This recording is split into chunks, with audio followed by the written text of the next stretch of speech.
ఈరోజు తెలంగాణ కాంగ్రెస్ పార్టీలో చేరుతున్నందుకు ఒక రాష్ట్రంలో ఉన్నటువంటి అవినీతి పరిపాలనను, ప్రజా సంక్షేమాన్ని విస్మరించి కుటుంబ సంక్షేమాన్నే వంటబెట్టుకున్నటువంటి ప్రభుత్వ పనితీరును ఎప్పటికప్పుడు ఎండగడుతూ ఎదిరిస్తూ పోరాడుతున్నటువంటి రాష్ట్ర పిసిసి అధ్యక్షులు రేవంత్ రెడ్డి గారి వ్యక్తిగత అభిమానం ఒకవైపు, కాంగ్రెస్ పార్టీ చరిత్రను పూర్తిగా ఆకలింపుగా చదివి కాంగ్రెస్ పార్టీ ఈ దేశంలో ఉన్నటువంటి అన్ని వర్గాల ప్రజలకు ఈ 70 సంవత్సరాల్లో చేసినటువంటి సంక్షేమాలన్నింటినీ కూడా తెలిసినటువంటి వ్యక్తిగా కాంగ్రెస్ పార్టీలో మళ్లీ ఈరోజు చేరుతున్నందుకు ఒక అదృష్టవంతుడిగా భావిస్తూ, నేను 2017లో ఒక ఉపాధ్యాయుడిగా 18.5 సంవత్సరాల పాటు పనిచేసి తెలంగాణ ఉద్యమం కోసం ఉపాధ్యాయులలో ఒక సంఘాన్ని కూడా స్థాపించి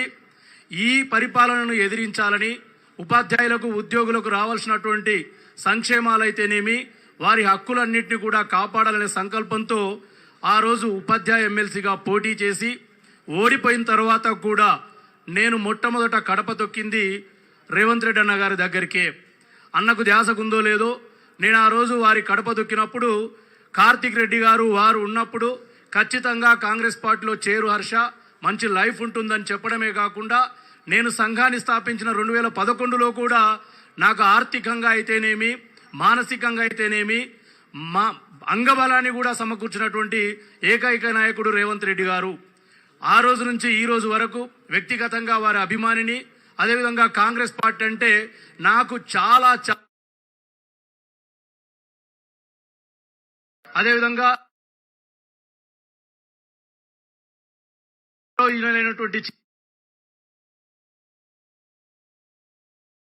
ఎందుకంటే జరిగినటువంటి ఒక ఉపాధ్యాయుడిగా, ఉపాధ్యాయ సంఘం నేతగా, అనేక నిరుద్యోగ సంఘాలకు గౌరవాధ్యక్షుడిగా ఉండి పోరాడిన క్రమంలో నాకు వారు ఇచ్చినటువంటి బలాన్ని అంచనా వేసుకుని గెలుస్తాననేమని ఒక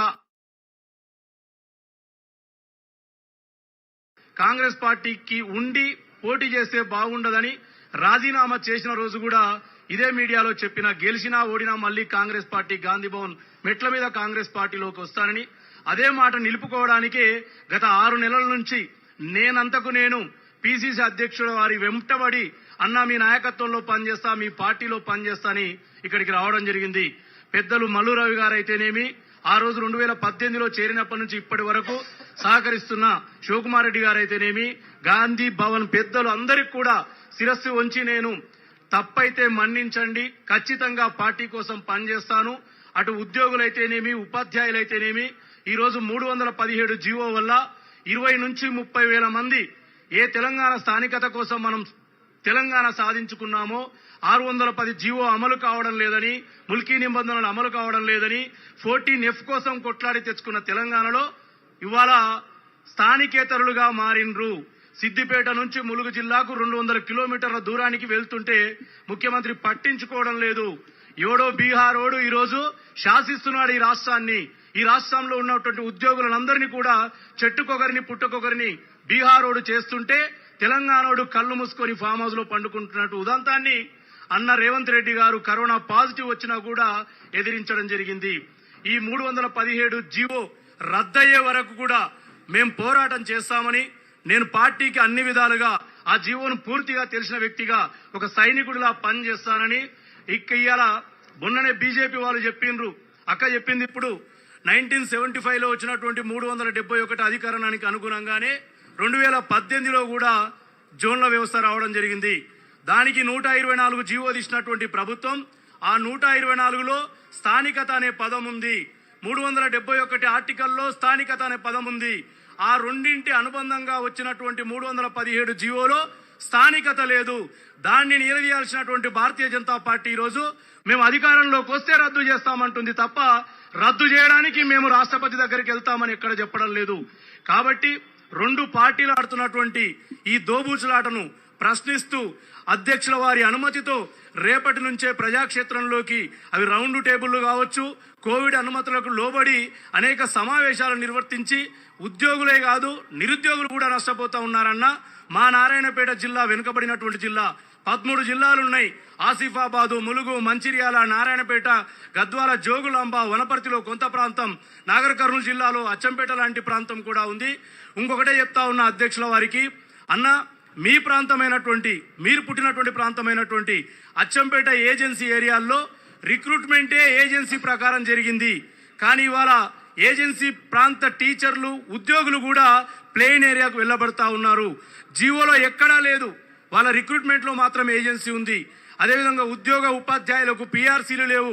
కాంగ్రెస్ పార్టీ, నాకు బాగా గుర్తు, ఉపాధ్యాయుల్లో అప్రెంటిస్ విధానం ఉండే, 2 సంవత్సరాలు వెట్టి చాకిరీ చేసే ఉండే విధానాన్ని స్వర్గీయ రాజశేఖర రెడ్డి గారు జనవరి 5వ తారీఖు 2009 రోజు ఇందిరా పార్కు దగ్గర ఉన్నటువంటి ఎన్టీఆర్ స్టేడియంలో 1,00,000 మంది టీచర్ల ముందర జీవో నంబర్ 2 ఇచ్చి అప్రెంటిస్ విధానాన్ని రద్దు చేయడం జరిగింది. అదేవిధంగా మీరు నిన్న మొన్న చూసింటారు, టీవీలలో ముఖ్యమంత్రి గారు క్యాబినెట్ మీటింగ్ లో చెప్పిండ్రు, రాబోయే కాలంలో తెలంగాణలో ఇంగ్లీష్ మీడియం స్కూళ్లు పెడతానని. నిన్ననే మన అధ్యక్షుల వారు స్పందించి మాట్లాడడం జరిగింది. నువ్వేంది పెట్టేది? 2008లోనే హరిజన గిరిజన వాడల్లో ఉన్నటువంటి మా బిడ్డలు ఆంగ్ల మాధ్యమం అభ్యసించాలని ఆ రోజున్న కాంగ్రెస్ ప్రభుత్వం సక్సెస్ స్కూల్ ఇవ్వడం జరిగిందన్న. ఇచ్చినటువంటి స్కూళ్లలో ఇంగ్లీష్ మీడియం బోధించాలంటే టీచర్లు కావాలి. ఆ రోజు 2009 రోజు 15 జీవో ఇచ్చి 42,000 మంది టీచర్లకు ప్రమోషన్లు ఇచ్చి సక్సెస్ స్కూల్లోకి పంపించింది. అదేవిధంగా గ్రామాల్లో అంటే పెద్ద మనిషి అయితే చదువు రాపుతున్న రోజుల్లో వాళ్ళ చదువు ఆగిపోరాదని 2007లోనే కస్తూరిబా గాంధీ స్కూళ్లను ఇవ్వడమే కాకుండా ప్రతి స్కూల్లో 200 మంది డ్రాప్అవుట్ బాలికలను చేర్చడమే కాకుండా అక్కడ పని చేయడానికి 20 మందిని ఉద్యోగ అవకాశాలు కల్పించింది కాంగ్రెస్ పార్టీ. 2013లో మోడల్ స్కూల్స్, నాకు బాగా గుర్తు, నేను టీపీఆర్టీ అధ్యక్షుడిగా ఉన్నప్పుడు మోడల్ స్కూల్స్ కు ఎవరు కూడా ల్యాండ్స్ ఇవ్వకపోతే అన్న నియోజకవర్గమైనటువంటి గుండుమాల్లో దాదాపు 5 ఎకరాలు సొంత ఖర్చుతో కొనిపెట్టి ఒక మోడల్ స్కూల్ ను మొట్టమొదలు లెటర్ ఇచ్చినటువంటి ఏకైక వ్యక్తి ఎవరంటే రేవంత్ రెడ్డి గారు. బహుశా వారికి గుర్తుండకపోవచ్చు. ఇవాళ వారి పుణ్యాన గుండుమాలు, ఎక్కడో కొడంగల్ మారుమూల ప్రాంతమైన గుండుమాల్లో మోడల్ స్కూల్ నడుస్తుంది.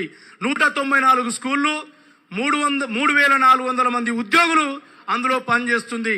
కాంగ్రెస్ పార్టీ చేసినవి చెప్పుకుంటూ పోతే ఉద్యోగులకు రాష్ట్రం విడిపోతుందని తెలిసినా డిసెంబర్ 31, 2013 రోజు అప్పటికే సిడబ్ల్యూస్ లో తీర్మానమైంది, పార్లమెంట్ లో చట్టం తప్ప. అప్పుడున్న కిరణ్ కుమార్ రెడ్డి గారు 42% ఉద్యోగులకు పిఆర్సీ ఫిట్మెంట్ ఇచ్చినటువంటి పార్టీ కాంగ్రెస్ పార్టీ. అటువంటి కాంగ్రెస్ పార్టీని ఈరోజు ఉద్యోగ ఉపాధ్యాయుల్లో ఉన్నటువంటి కొన్ని సంఘాలు కేసీఆర్ కు తొత్తులుగా మారి ఉద్యోగ ఉపాధ్యాయులందరినీ కూడా కాంగ్రెస్ పార్టీకి దూరం చేసే ప్రయత్నం చేస్తారు. అందరినీ కూడా మేల్కొల్పి పార్టీ ఒక కార్యకర్తగా, సైనికుడిగా పనిచేస్తానని ఈ సందర్భంగా రాష్ట్ర అధ్యక్షుల వారి నుండి ఇక్కడున్నటువంటి కాంగ్రెస్ పెద్ద కుటుంబానికి కూడా మనసారా నేను మాట ఇస్తూ, గతంలో జరిగిన పొరపాట్లు ఏమైనా ఉంటే నాకు తెలియని తనంగానో లేకపోతే నా యొక్క చిన్నతనంగానో భావించి మన్నించాలని కూడా మీడియా ముందు రాష్ట్ర శాఖను కోరుతూ నాకు ఈ అవకాశం ఇస్తూ కాంగ్రెస్ పార్టీలో మళ్లీ కలుపుకున్నందుకు రాష్ట్ర అధ్యక్షుల వారికి ప్రత్యేకంగా ధన్యవాదాలు తెలియజేస్తూ, మల్లురావి గారికి, శివకుమార్ రెడ్డి గారికి, అక్క సీతక్క గారికి, అదేవిధంగా చిన్నారెడ్డి గారికి, పెద్దలకు, ఏఐసిసి సెక్రటరీలకు, అన్ని జిల్లాల అధ్యక్షులకు, అన్ని జిల్లాల్లో ఉన్నటువంటి కాంగ్రెస్ పార్టీ సీనియర్ కార్యకర్తలకు, నాయకులకు కూడా ధన్యవాదాలు తెలుపుకుంటూ ముగిస్తున్నాను. జై తెలంగాణ, జై రేవంత్ నాయకత్వం.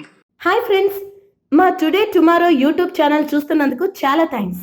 మరిన్ని లేటెస్ట్ వీడియోస్ కోసం వెంటనే సబ్స్క్రైబ్ చేయండి. అలాగే ఈ బెల్ ని కూడా రింగ్ చేసేయండి. మా నోటిఫికేషన్స్ అన్ని మీ మొబైల్లో వస్తాయి. అలాగే మా వీడియోస్ మీకు నచ్చితే లైక్ చేయండి, షేర్ చేయండి, నచ్చకపోతే కామెంట్ చేయండి.